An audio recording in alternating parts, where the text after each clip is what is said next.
ચલો શાનું વૃક્ષ છે એના વૃક્ષ પર ફૂલ લાગે છે કેવા રંગના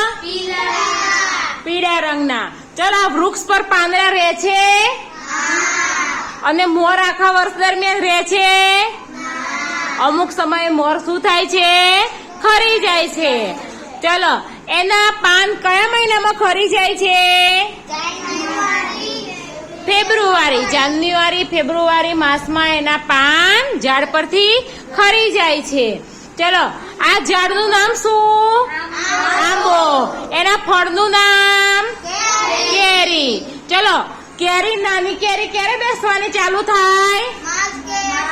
માર્ચ કે એપ્રિલ મહિનામાં કેરી બેસવાની ચાલુ થાય છે ચલો કેરી ખાધી છે તમે કેવી લાગે પાકી કેરી કેવી લાગે અને કાચી કેરી કેવી લાગે કાટી આમ આજે આપણે આંબાના વૃક્ષ વિશે જોયું તો તમારે આંબાના વૃક્ષ વિશે ઘેરથી 10 વાક્યો લખી લઈને આવવાના છે